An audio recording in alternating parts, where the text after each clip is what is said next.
Let us go on to the next very busy slide. Look at this. Whew. Look at this.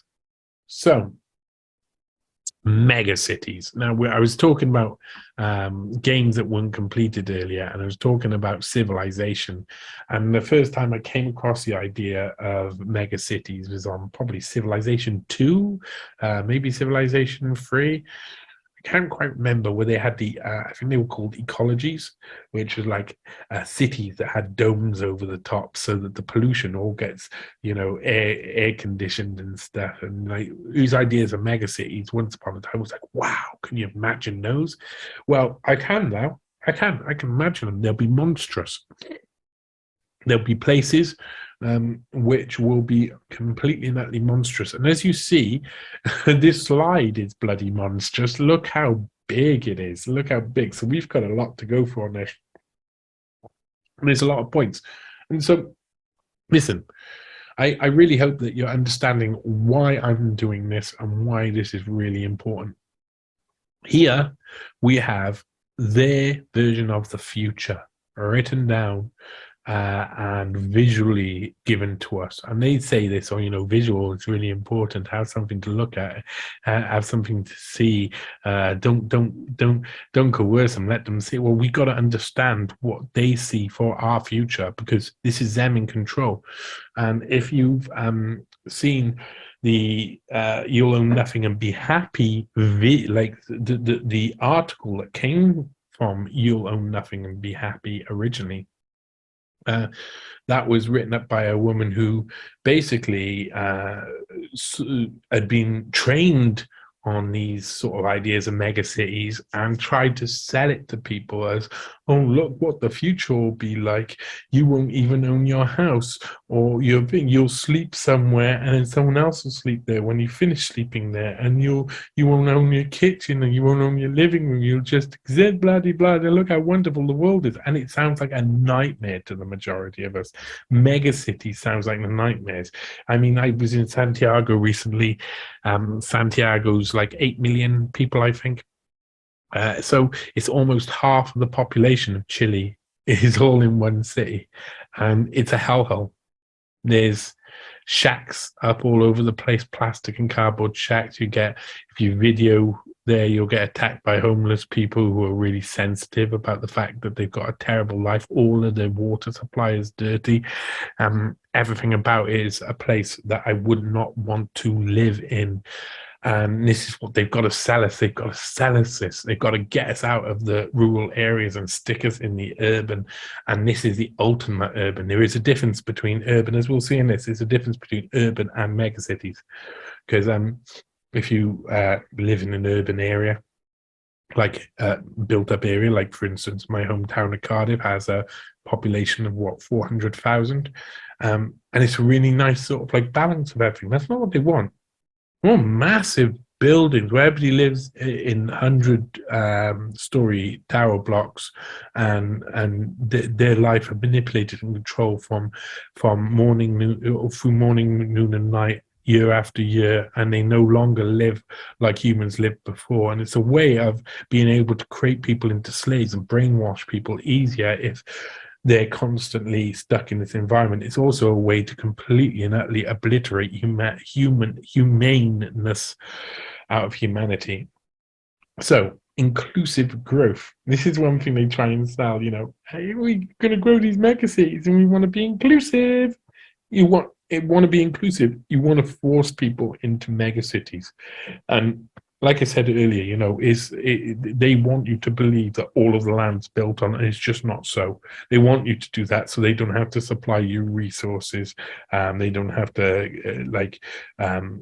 put in things like gas lines or water mains or things like that into areas that are more rural. They don't want to go through all of that. No, they want you to be included within their massive cities. And basically these cities, to most people, they seem like jails, massive jails. How do we plan it? So they don't care whether or not you want it. It's how do we plan it? how do we face a complexity or catastrophe? That's a really interesting way. Catastrophe.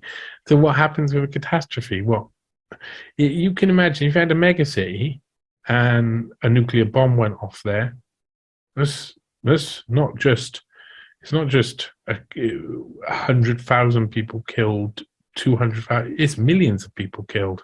If you have a massive hurricane or a tsunami in a megacity, you're not talking about just one or two people killed. You're talking mass destruction on a scale unrecognizable. But they don't want you to think about that. How do we face it? They're not going to tell you. So they go through some selections, and this is quite hard to go through. So understanding where to be on this and which order to take it in, well, we'll see. So, livability. So, is it for all? And the answer is, of course, no, but they want to make it for all. So it's not going to be for all. And, what they say in that article about you'll own nothing and be happy is that we'll all live in these big cities and live this life, but it won't be for everybody. Other people will live a unhappier life outside these mega cities. These people, they say some strange thing like, how is happy? Not what is happiness. Where do you find how is happy? How do we do it to make it happy? I don't even know what they're saying. How is happy? What they mean by that, I do not know. So homogeneity or diversity. Now, for those people like myself who don't necessarily automatically understand what homogeneity means, the quality of state of a being, all the same or all of the same kind. So everybody, homogeneous means everybody's the same. Oh, 1 minute, let me just mute that. So that states that everybody is the same. What have we got there? Okay, so it's not going to ding by there. So homogeneous basically means is everybody the same? How much is the same? So are they saying everybody's the same, or do we have diversity? And the answer, of course, is going to be the same, because you have to have it. If you're in the countryside and you live in a rural area, people are very diverse and people are very different. And when you go to a place where everybody mixes and they're from slightly urban areas and slightly country, you get like a strange mix of people. And it's really interesting, If you go to a city, everybody's got their head down, nobody communicates the same, everybody keeps in line, that's what they mean, really. That's what they're looking for, really. People staying in line. What are the implications of moving from rural areas? That's a really interesting one, because we've seen it in China, haven't we? We've seen they're like, oh, we're going to offer you this place to live in the city, and we're going to force you by beating your legs if you don't, or arresting you and taking you to the city. We're going to take you out of the countryside and we're going to stick you in the city. And we've seen this with these Chinese mega cities that are already being already been built, already been implemented, and already happening. And people, you suddenly got these country bumpkins who have to live this heartless, horrible city life. And what's the next thing you see? You see people working in factories for really extremely long times, throwing them having to fit nets underneath because people were throwing themselves off buildings because they were so unhappy. That's what they mean. What are the implications of moving from a rural area? Complete sadness, because you don't have the beauty around, you don't have the butterflies, you don't have the wonderful things. Instead, you have real harsh living. And that's what they want to force you into, really. They want to force you into that sort of thing. So up here, let me see. Here, we're going to here. I think we're gonna we're gonna work across the top, and then we're gonna go back around. So migration, so that fits in. What are the implications of moving from a rural area? Migration, so they want to force people, they want people to migrate to the city. So there's no opportunities out here in the country, and there's no work, so we're going to have to go, and we're forced to move into the city, forced to move into this jail, and Bill Gates will own all the farmland outside, and they'll get to be far away from you schmucks who are working for them to create some sort of faux wealth, because no longer is wealth something that is the same as it was before, is it? When they've created these mega cities, people don't have anything and they'd be happy. It's not true.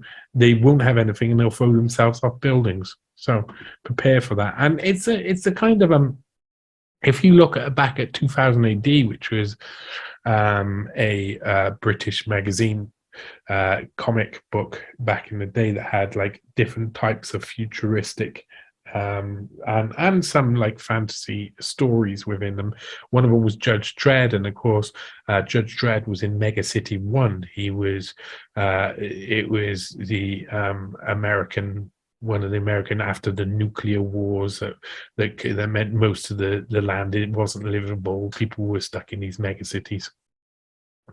This has been played out and gamed for years and years, but people, these very clever people in 1977 who created Judge Dredd and Mega City 1, I think it was 1977 that Judge Dredd was first created. They saw this coming a mile off. They saw what they were doing, and they saw the horrors that it would mean. And what it would mean would be a lot of people who were depressed all the time, it was psychotic.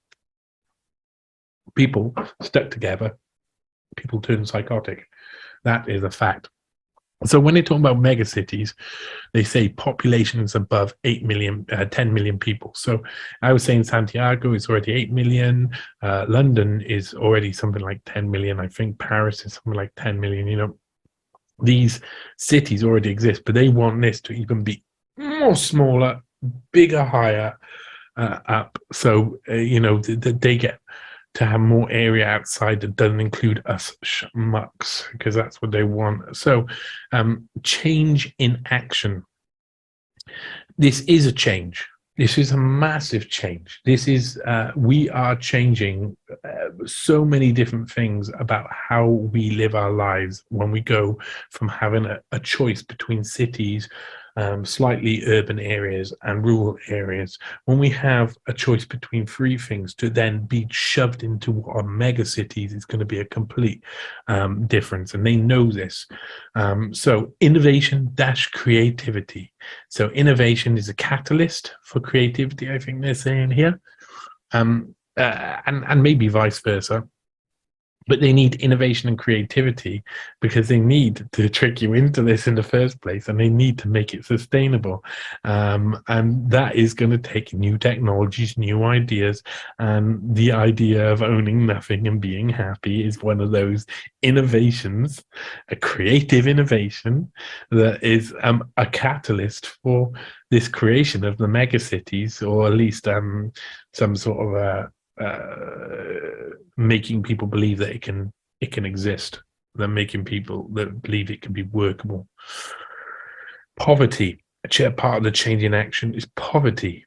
Inequality is bigger, or inequity. That's a different thing to inequality, of course. Inequity is bigger, and that's a really interesting thing because they already see this. You know, people in megacities, there will be people who are really rich who will live in very closed off sort of like areas that poor people can't go into. Just like in Santiago, when I walk around the streets of there, walking through the rich area, and it's like, oh, this is very nice, and then you walk a little bit further on, and it's a fucking shithole. It's like tramps spitting at you, you know. This is what the future looks like in a megacity. And a megacity, the total population above 10 million. So that means a small megacity would be 10 million, a big megacity would be 20 million, 25 million, eventually more, if they can fit them, if they can get them all out of the country and squash them into these mega cities. So opportunities. Now this is interesting, and I think this let me just make sure that I'm going the right way. Opportunities, employment, sharing economy. Yeah. So, opportunities, and they only see the only opportunity they can come up with is employment. That's it. Not creative arts, not all of the rest of the things that could potentially come up as opportunities. Just employment. What employment? What are they going to be employed as? Because they need to be employed. They need to be doing something. These little worker ants need to be doing something. They're spitting on you as they're saying this. Sharing economy, and again, this is like you'll own nothing and be happy. You'll not have a house. You'll sleep, and someone else will be using your living room and your bed space while you're in work. That sounds fucking horrific to most people. We build our lives so that we can have our comforts, and if we don't have those everyday comforts, we get psychological issues from that, and that's what megacities will bring, and that's what they know. They know this fully well. So the best sharing economy, that's what, the sharing economy is a dystopian idea anyway. It sounds nice because it's got the word sharing in, but that's not so. Just like stakeholder capitalism. Oh, you've got a stake, have I? No. Your stake is so tiny and small that the people upstairs, they have the real stake.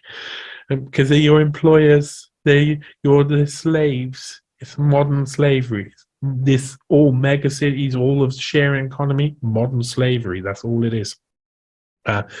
Neo-slavery, I suppose you could call it. The best and the worst together. Again, inequity is bigger. The best and the worst together. So they're saying, oh yeah, look, you all live in this. So even the fairly rich people will have to trod through the mud being the poor people. And it'll be together though. You'll be together. The sharing economy will all be together. Aggregation again comes up in this. So how to make this happen through someone else. And they put the best aggregation, find new solutions. So introducing new technologies is the best. The worst, how to manage resources. Well, we can't manage resources. That's really hard, isn't it? Because we'll all argue and fight. That's historically what we do. We fight over resources. Well, they'll only give us limited resources. They'll be in control of all of this in mega cities. Everything that goes in will be carefully manipulated, and the numbers will be will be dictated by what they believe we need. Not by what you want, because you don't get want anymore in a mega city. You don't get to want things. You don't get any of that. So aggregation, find new solutions. Where we go? Yeah, find new solutions. Sorry, I'm just going through this. How to manage resources. Really interesting. Like I say, you don't get to manage. You don't get the resources if they're not available, and they'll only give you what's available. Efficient infrastructure. So meaning that, and this is what they say in one of the previous slides, old people get to work easier. So you got the efficient infrastructure, you got efficient underground mobility, so like underground railways or things like that allow you to be able to get all of these things around. And people, you see it now happening with Uber and the like, where you'll no longer leave your house to go and get your food. You'll have to order it and it'll be brought to you. That's more efficient. That's efficient infrastructure. Remember that. And one of the interesting things here is we'll get to the is how to keep identity. I find this really, really, really, really, really interesting. How to keep identity of the person, like I say, in Santiago, you go there and you go to the richer areas, places that are built up, and everybody is basically the same, doing the same thing, shopping from the same limited number of shops, buying from the same number of restaurants. Soon you don't have an identity. You don't have anything that's different from the next person because we don't have, and what they really mean is how to keep individuality, but they don't want to say that out loud, I don't think. I don't think they like saying that. And up on the top there, before we go down to governance, can cities replace governments? I'm not sure if you can see this, but can cities replace governments in facing global challenges? So basically, instead of having city and countries, they will be able to, the city will be so big that it'll be big enough to have its own government. And you have your own decisions on what you make in your cities. And your cities can be like their own little world, their own little infrastructures inside, and their own little balance of technologies and schmuck-like resources that you're allowed to have, that the schmucks are allowed to have. So basically, I've heard of this within the Silicon Valley elite. Talked about having these mega cities, and they're like you'll have different laws in different cities and different governance in different cities, and it raises masses of questions. So let's go down to governance, because this is directly from there. Can cities replace governments in facing global challenge? Well, the governance of what is a city-state. So they're already saying it. They're not saying, can it take over the government? They're saying that's what it'll do.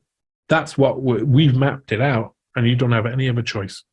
So governance, jobs, housing. There's a couple other things that they haven't written on there. Look at those. I wonder what they are.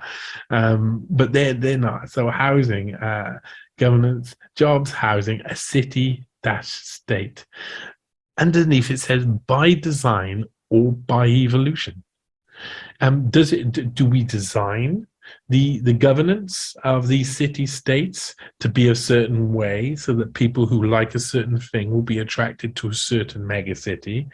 Or do we let it evolve? Does it come by evolution? And of course, no. At first it'll come by evolution, and soon they'll put in their diktats and control everything. So you won't have any type of evolution. It will all be by design. So that's a little bit obvious, but also very dystopian. What should be the power of mayor? So what's the power of a mayor in a megacity? That's a really powerful. I mean, we've already had the introduction of certain types of like mayor in the UK used to be something very different than what it is now, and it took on a very American identity to what mayor is now, and that will change again for a megacity. A mayor will have a different type of power, and will maybe be a more equivalent. If think about it, if the city-state is like its own nation, has its own rules, then the mayor becomes like its own president, like its own prime minister, and that is really, really worrying, in my opinion. Do we need megacities? So they build up the ideology around megacities, and then they ask, do we need them? I think it should be the other way around, isn't it? We should start off with, do we need megacities? And the answer is no. No, we don't need megacities, but they want to create these megacities because they're desperate to have shiny things. These guys are like ravens, they're like crows.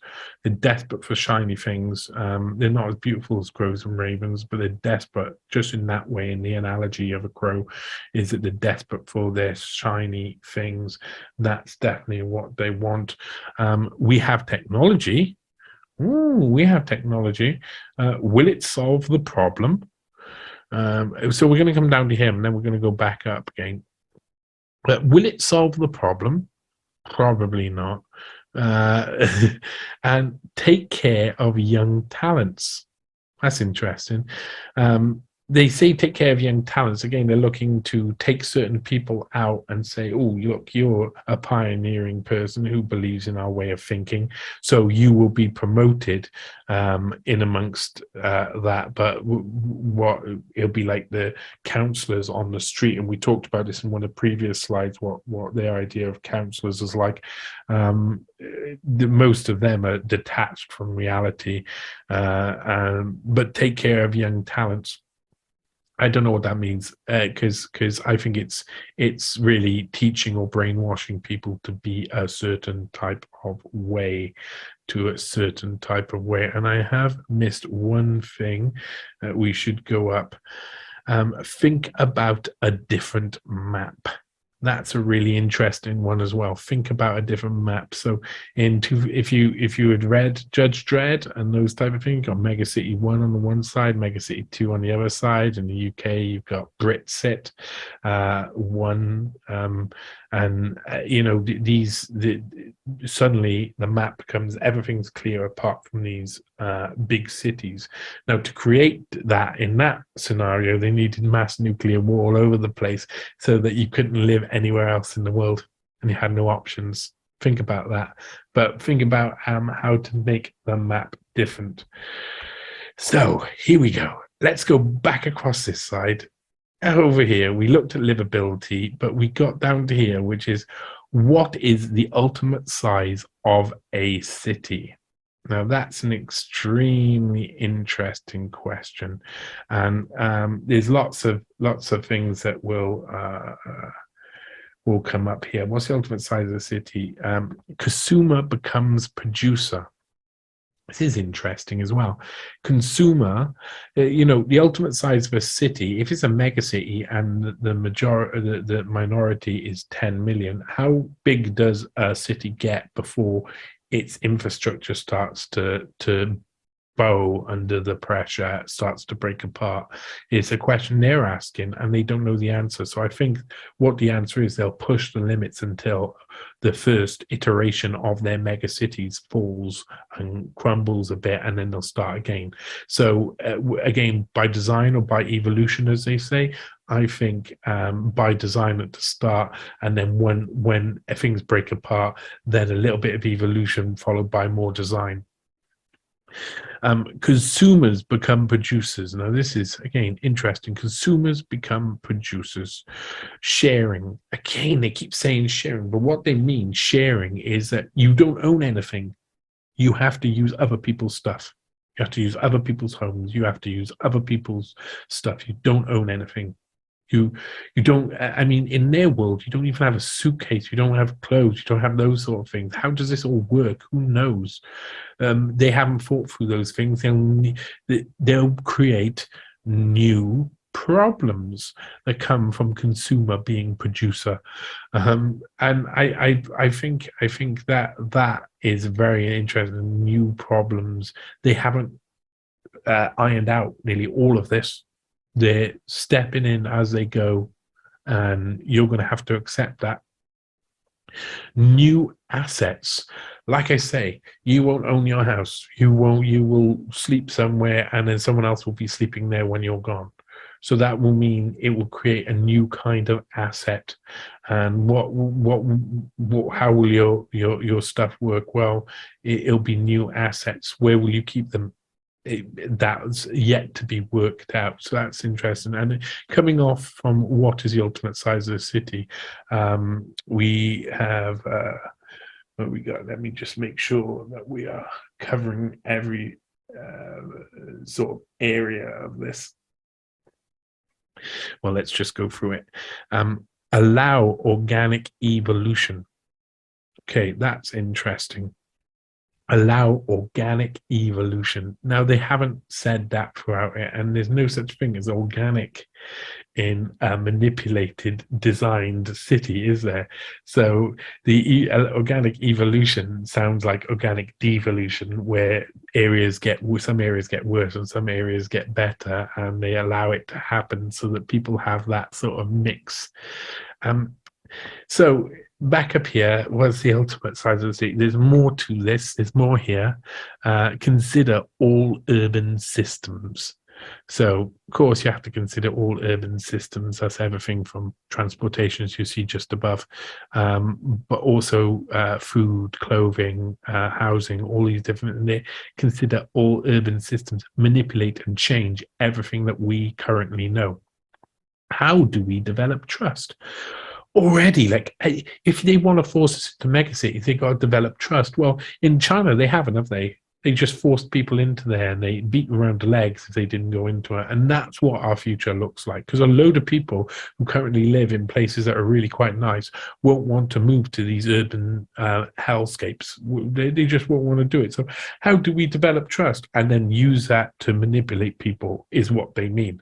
So how do we develop trust that we can use to manipulate people with?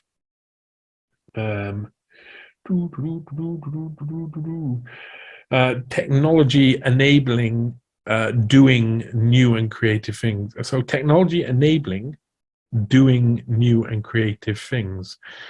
Again, it's a really badly worded part, and this, like as you see, look how busy this whole slide is. This is like should be 2 mega city slides, but they've really tried to fit it all in one. Technology enabling new and creative things. So that's like transport. If you look over, is air an option? That is something, and they've got this little flying saucer. That is something that goes under the transportation section, but it's very much technology enabling doing new and creative things. So enabling us, or the people, to do new and creative things. What we have in the future, we do not know. We do not know what the technologies are going to be in the future and what it means. And we don't know how humans are going to be in the future. It'll be really easy to get people into transhumanism when they're so sad and their life doesn't work in a megacity, I can tell you that. So their ideology, their eventual ideology, their ability to test on you and do this sort of thing that we've seen during COVID would be much easier once people are unhappy and need something to make them happy. And down here they got, technology enabling new and creative things, and they got the difference between urban and rural. But urban isn't something that they like to talk about. Rural, isn't something they like to talk about. They're just talking about the urban. So technology and creating new things, I don't even know why rural's on there. And okay, let me just make sure. How do we develop trust? Yes. How technology enabling, how can we use it, so technology, to create new opportunities out of the city? So that's the urban part. How can we use it, technology, to create new opportunities out of the city? Now, it's an afterthought. It's right down at the bottom. They put it right down at the bottom. Well, let's just put in, look, there'll still be some people who will not want to move into the city, however hard. So how do we create new opportunities out of the cities? And for that, again, their answer is a centralized network, which is the same as what you're in. That's what you're in a megacity, is a centralized network. Well, how do we create opportunities out of the city? By centralizing their network and put them into the megacity, whether they like it or not. That is the solution. What the solution is for the future is you have to accept you own nothing, and you have to accept that you have to be happy, which, of course, is dystopian as hell, worrying. But we're nearly through this now. We already did governance over there. So we're now on transportation and competitiveness, and the last little bit on the side, and we will be done with this slide, and we may be able to discuss it a bit. Who knows? Let's see. We'll see where we get. So transportation, a democratic approach, congestion. So a democratic approach to transportation. I think that's just basically, again, saying you have to, it's another way. They didn't want to keep saying sharing all of the time, but a democratic approach. Oh, how would you like to travel around? How would you prefer? Oh, well, we have options over here, so you can have a ability to go on the underground, or the monorail, or by these little these drone spaceship taxi things that we've created, or how about basically an Uber rideshare?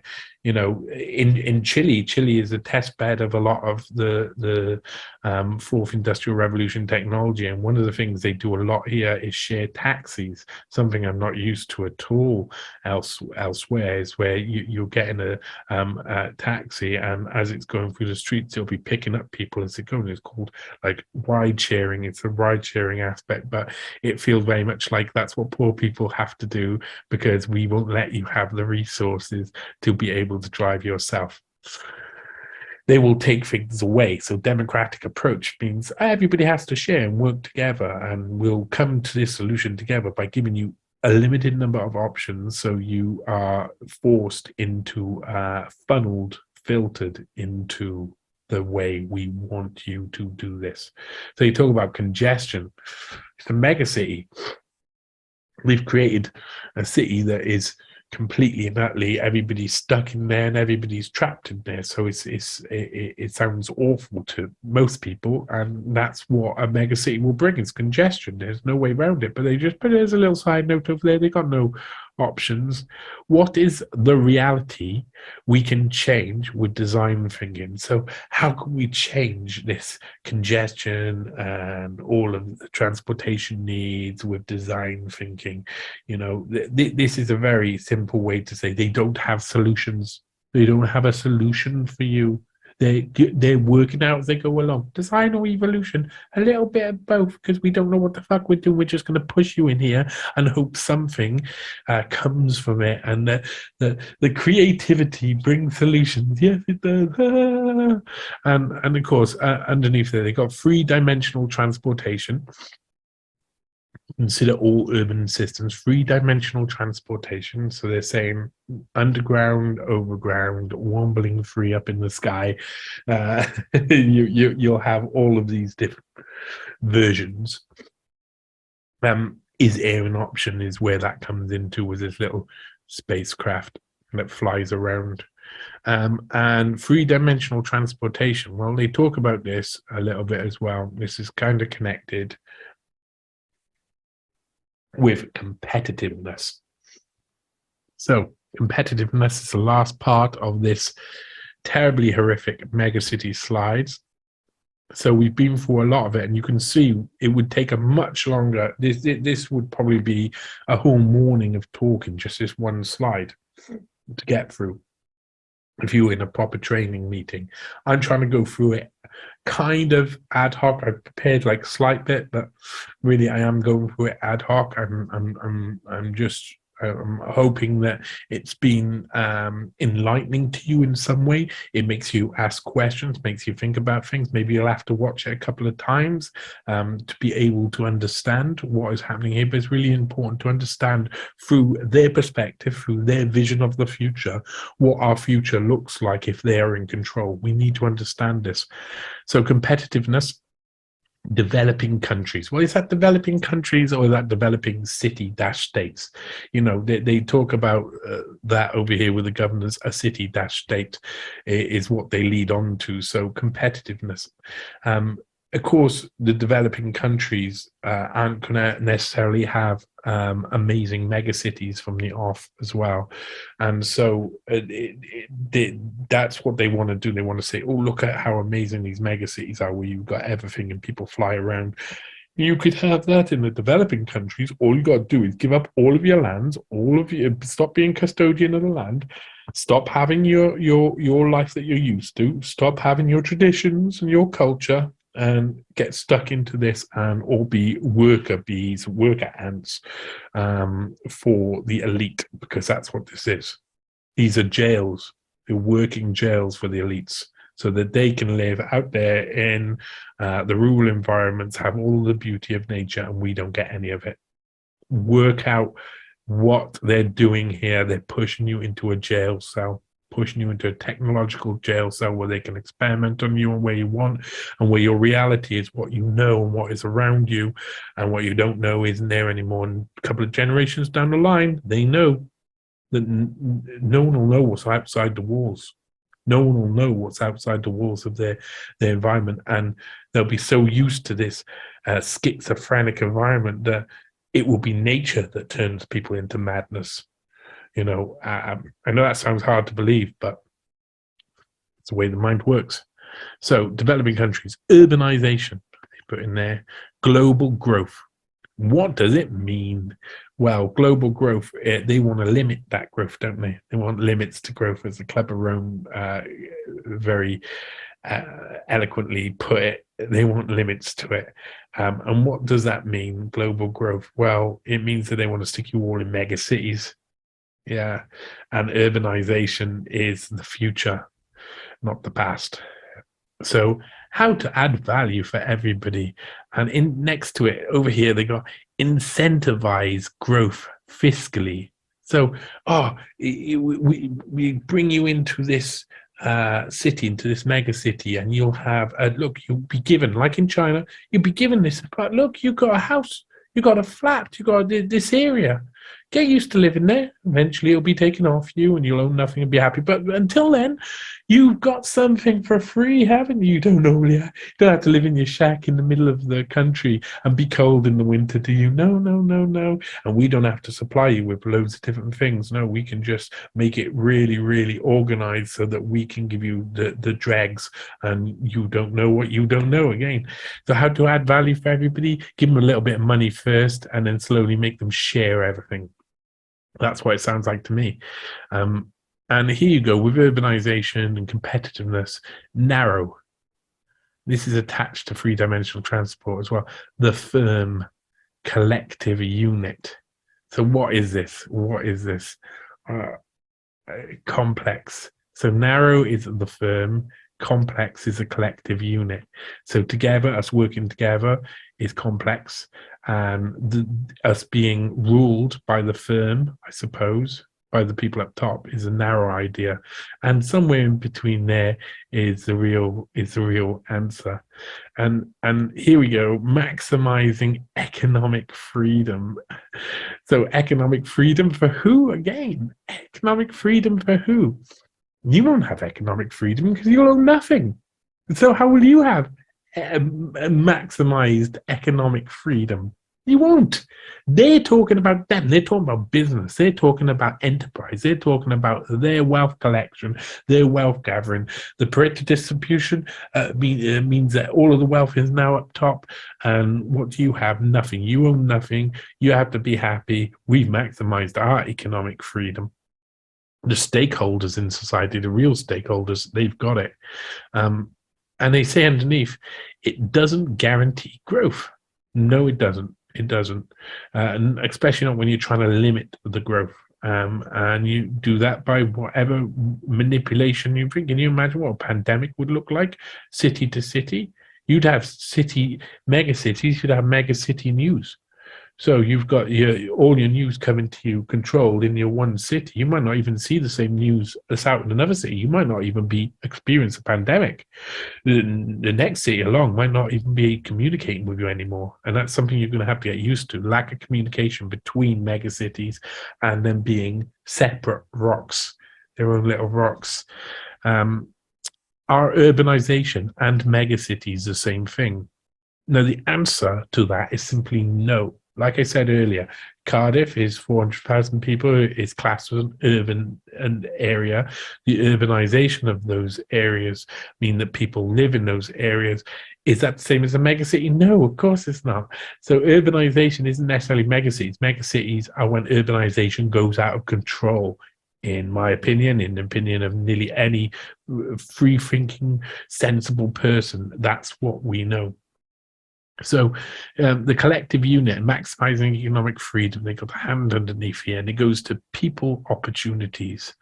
How much is really left in the city of opportunities, of money, of all of these different things? How much is actually really left in the city? Well, probably not much, because it all goes up, and the people who will rule this, they won't live in the cities, you idiots. The people who rule over these mayors who think they're in charge of the cities, these people who think they're in charge of the city states and are kept busy all of the time because there's loads of problems all over the place. You won't live in the cities, you schmucks. You've been run roughshod. You ain't got no opportunities. They have taken all your stuff You got to be happy now. So how much will be left in the city? Well, just the humans, the workers who will be doing all of the digital needs for this new tech future that these other guys want to create, and they will only get the resources that they're allowed, and they won't own their houses, and they won't own their goods. You know, that is insane. It doesn't make any sense for me. You'll be people walking around with suitcases all of the time. How do we change style addictions? Isn't that a nice way to put? How do we stop people enjoying the fact that they live comfortable lives in smaller urban communities or rural communities? How do we change style addictions? I'm used to having my car and driving myself. No, you can't do that anymore. But I want to. You know, that's an addiction. It's a style addiction. You're addicted to that style of living. Okay, well, I want to be able to choose what food I eat. No, you've only got a certain selection of stuff that you can have.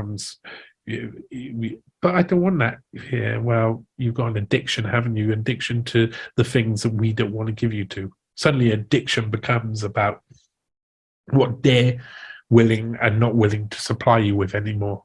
They can call you an addict for wanting it or needing it or believing that it's part of your life because you enjoy it. No, you own nothing and you're happy now, aren't you? No, am I? Shut up. That's basically what it'll lead to. So people opportunity and urban policies are completely different from rural policies, of course, because people will have different problems in the city, and they often won't be happy. So up here we got by where we covered with the do we need meg cities, do we have technology, city, a prototyping environment. Now that's interesting, isn't it? Prototype your environment. Like I say, the game is not finished, but you've got to live there. The city is not finished. The idea, the infrastructure, how it'll work is not. You've got to live there, and you're going to be happy. But it doesn't make any sense. Shut up. It's a prototyping environment. That's what we live in now because you wrecked the world outside. You wrecked all of the water supply. You put too much carbon in the air. You did all of these things, didn't you? No, it was your companies who weren't being very efficient or very careful with how you did things. No. Just get back to your prototype environment and shut up. You're living a new life. This is a new thing, and you should be happy. You should be grateful. You own nothing. You should be grateful about owning nothing. And we're coming up to the last couple now. So city, and they got active written down there. They just put active. So which I find interesting. And there you go. People's opportunities. How much is really left in city? How to be inclusive as we grow. So after all of the rest, which is basically like, you have to do this and you have to do that and you have to do the other. How do we be inclusive? What? Inclusive in which way? You can't be. And these, again, how to be inclusive as we grow is a question that they're asking as they go along, as they've already built it. Because they don't know that it's a prototyping environment. How do we be inclusive? What's interesting is that doesn't even have a question mark. It has 3 dots. They're not asking you these things. They're not asking you because they don't really care. That's something stuck in case someone like me comes across and they can be like, oh, at least we got a bit of thought about inclusiveness. It's not true. And how to be part of the process. I suppose part of the process means how to be part of the process. Well, they'll give you a fake type of politics. They'll give you a fake type of mayor and a fake type of ruler, and you're going to have to accept that as your part of the process. You can vote from. How? Well, the stakeholders can vote. Oh, what can we vote on? These 2 options that we give you, but they're the same options. Yeah. So nothing really changes but the shoes in that respect, isn't it? Because that's what we got now, where you get 2 parties and you got to accept it. They already have prototyped systems our completely and utterly controlled and coerced political systems that we currently have now, our manipulated systems, they're already been carefully designed so that they'll fit into this paradigm of megacities. And wow, that's a lot. We went through a lot there. What we know is that we will end up with many more unemployed